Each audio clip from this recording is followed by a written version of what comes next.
Hello, brother or sister. In this video, we analyze the Congregation Bible Study for the week of August 24-30, 2026, using short, practical questions and answers for discussion during the meeting. Additionally, on our website, comments for Jehovah's Witness meetings. You can use these comments and modify them to suit your own style using the My Comment feature. Let's begin. In what ways did Abraham show courage during this period of his life?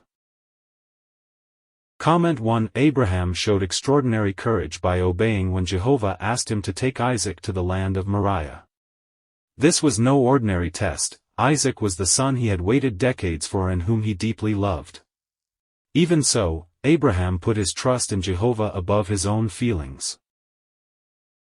Comment 2. He also showed courage during the journey.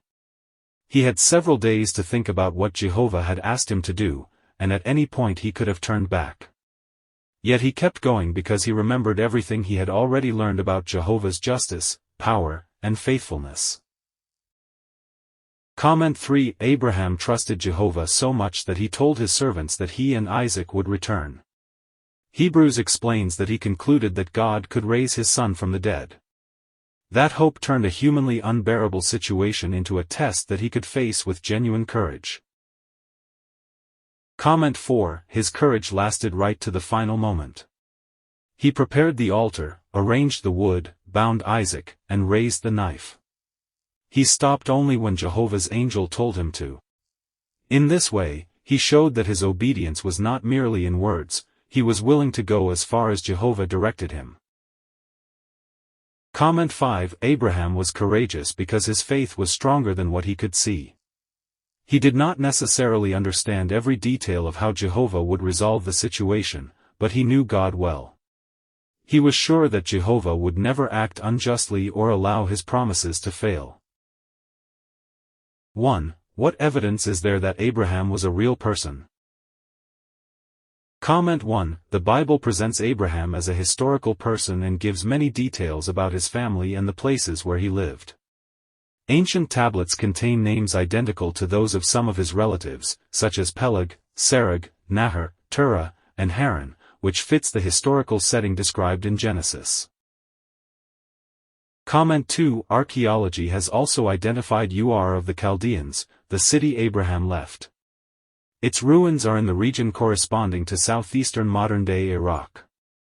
Haran and Hebron, other places closely connected with his life, also correspond to known historical locations. Comment 3. An interesting detail is an ancient Egyptian relief at Karnak that mentions the Field of Abram. This reference is especially noteworthy because of its age. Although a single find does not prove every event in Abraham's life, it does fit the historical framework presented in the Bible. Comment 4. In addition, the later history of Abraham's descendants can be traced both in the Bible and in outside sources. Several kings of Israel and Judah who descended from him also appear in non-biblical records, confirming that this family really did grow into a nation. Comment 5. The evidence does not depend on just one archaeological discovery. Names, places, peoples, and events connected with Abraham's descendants fit within a real historical setting. All of this strengthens our confidence that Abraham was not a legendary character.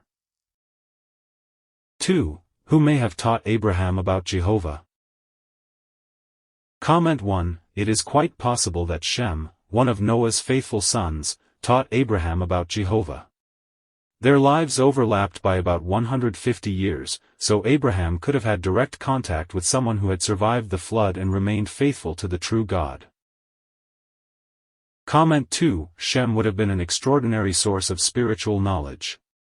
He had known the world before the flood, had seen Jehovah's warning fulfilled, and had also lived through the rebellion at Babel.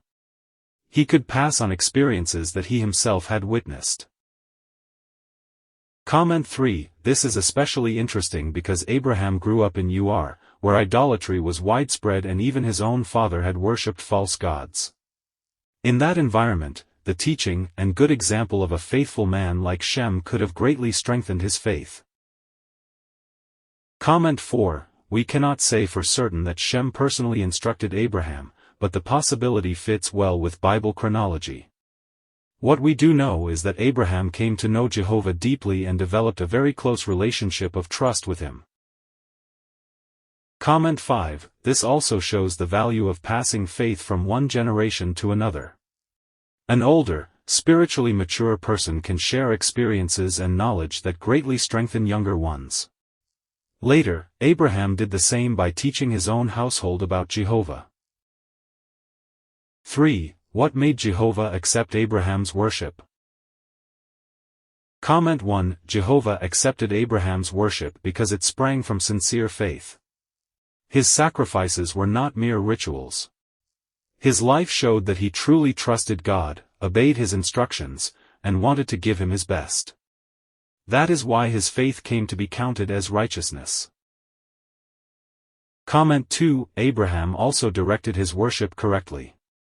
He lived among people who worshipped false gods, but he reserved his devotion exclusively for Jehovah. He built altars, offered sacrifices, and called on God's name without being drawn into the idolatry of those around him. Comment 3. Another factor was the quality of what he was willing to offer.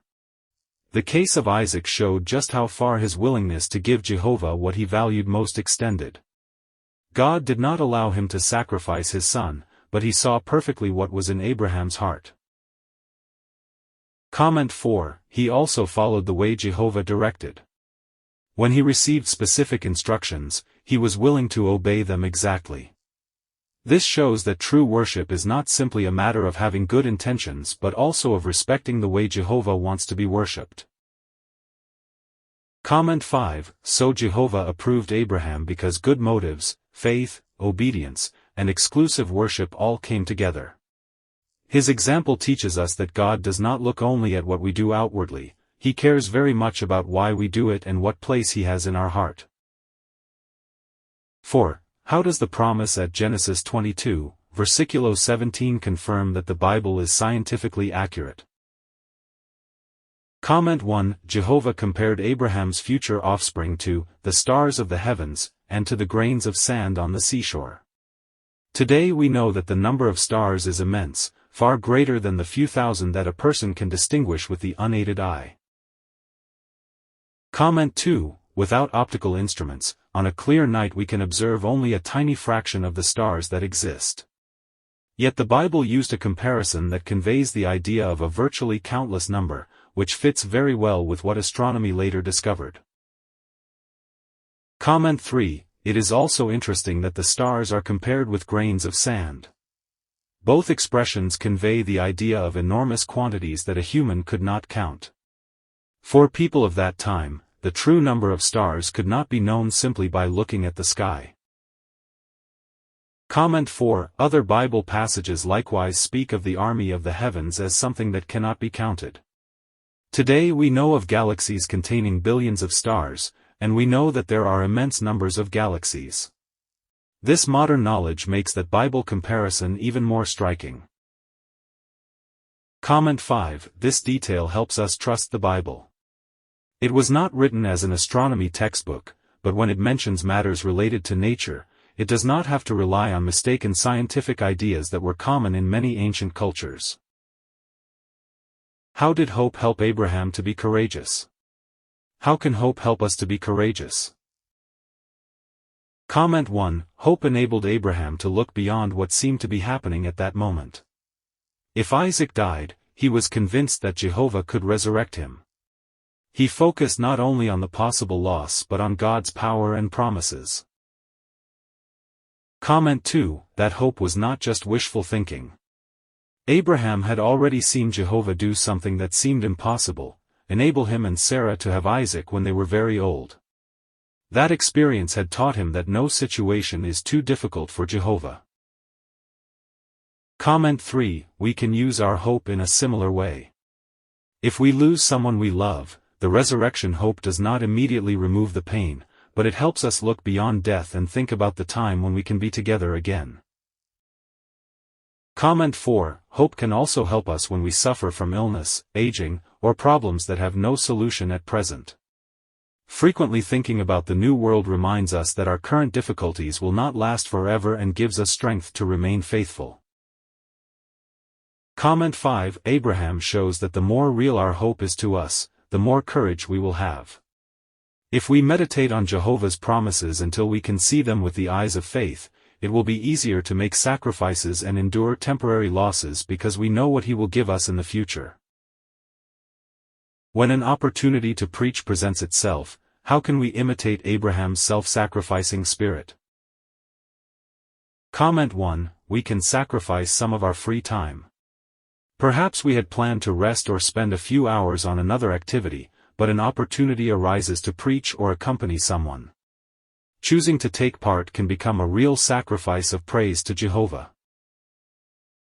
Comment 2. At times, the sacrifice will be overcoming our desire for comfort. Perhaps it is hot, we are tired, or we simply find it hard to start a conversation. Remembering that Abraham was willing to do something far more difficult can help us not to consider a small effort to talk about Jehovah excessive. Comment 3. We can also take advantage of unexpected opportunities. A conversation with a coworker, neighbor, or relative may come up when we had not planned it. We may have to overcome nervousness or briefly change our plans, but showing courage can lead to a fine spiritual conversation. Comment 4. Some can make sacrifices to expand their ministry, such as adjusting work schedules, reducing certain activities, or simplifying their lifestyle. Not all of us can do the same thing, but each of us can ask what reasonable change would allow us to give a little more to Jehovah. Comment 5. What matters is our motivation. Abraham did not obey reluctantly. We too do not want to view the ministry as something that takes time away from us, but as an opportunity to offer Jehovah something valuable, our energy, our voice, and our time. When deciding what to do with our material possessions, how can we imitate Abraham's self-sacrificing spirit? Comment 1. We can remember that our possessions are tools, not the center of our life.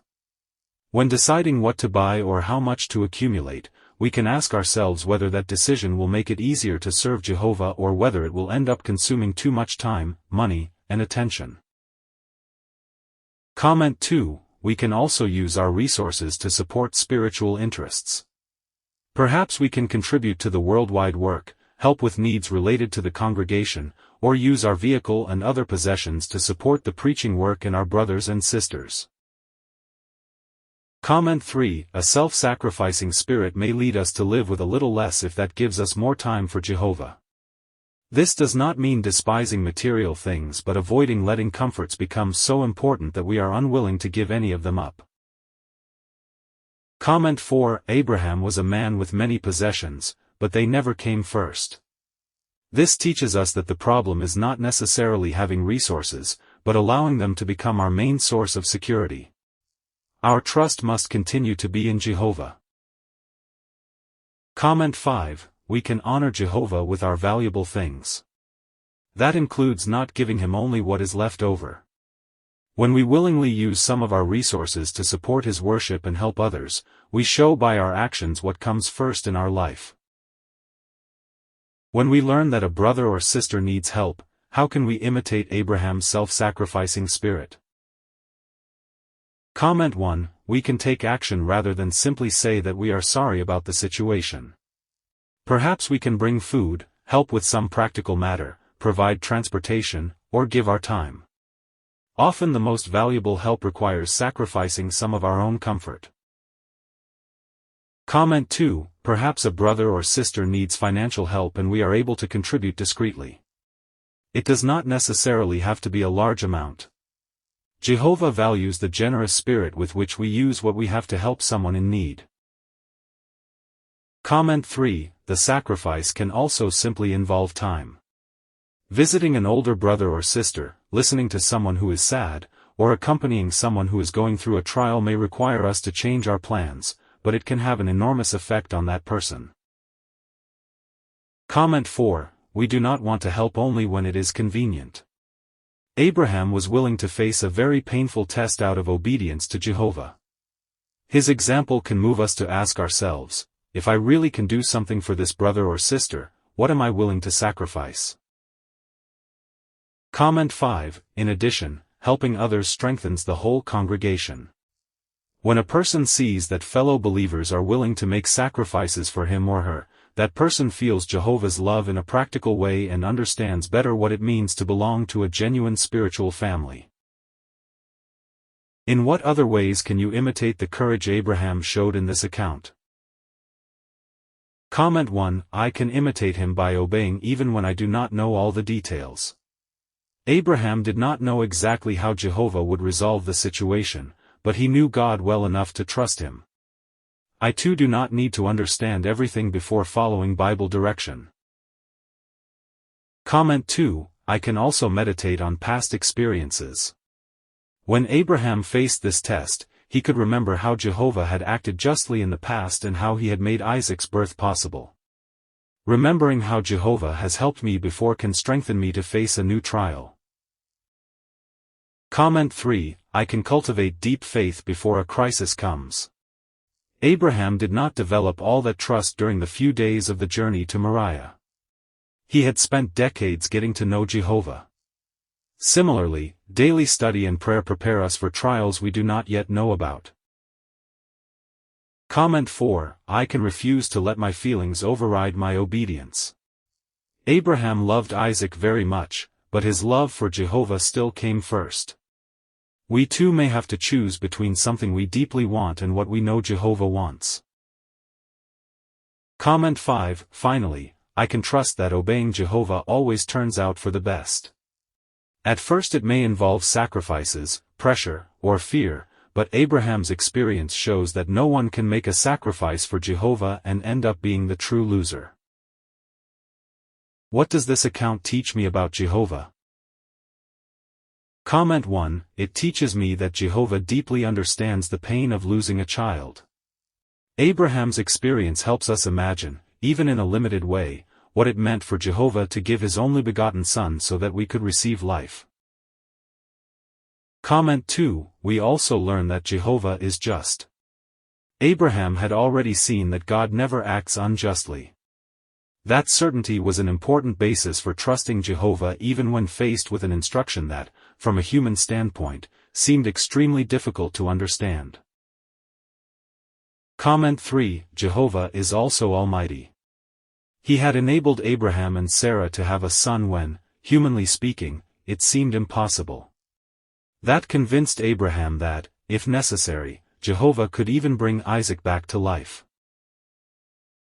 Comment 4. This account shows that Jehovah does not enjoy making his servant suffer. He stopped Abraham before he harmed Isaac. The test revealed the extent of Abraham's faith, but Jehovah himself ultimately provided the animal for the sacrifice. Comment 5. Above all, we learn how much Jehovah loves us. He did allow his own Son to die, not because he lacked love for Jesus, but precisely because of the immense love he has for mankind. Thinking about that sacrifice can draw us much closer to him. How does this account relate to Jehovah's purpose and the main theme of the Bible? Comment 1. Isaac was part of the line through which the promised offspring would come. Jehovah had said that through Abraham's offspring all nations would be blessed. So Abraham knew that Isaac's death could not cause that promise to fail. Comment 2. The account also foreshadowed Jesus' sacrifice in a moving way. Abraham was willing to give up his beloved son, and centuries later Jehovah actually gave his only begotten Son. Thanks to that sacrifice, mankind can receive everlasting life. Comment 3. Isaac cooperated willingly. Although he was strong enough to resist his elderly father, he allowed Abraham to bind him. This reminds us of Jesus' willing obedience, since he too agreed to give his life because he wanted to do his Father's will. Comment 4. After that test, Jehovah again confirmed that he would multiply Abraham's offspring and that through it the nations would be blessed. So the episode is directly connected with the Messianic kingdom and the salvation Jehovah offers through Christ. Comment 5. The account also shows that nothing can prevent Jehovah's purpose from being fulfilled. Neither the age of Abraham and Sarah, nor an apparent impossibility, nor even death could prevent God from keeping his word. We can have that same confidence in all the promises connected with his kingdom. What would I like to ask Abraham and Isaac when they are resurrected? Comment 1. Would like to ask Abraham what he thought about during those nights on the journey to Moriah. The Bible tells us the conclusion he reached about the resurrection, but it would be exciting to know what prayers he offered and what memories of Jehovah's help gave him strength to continue.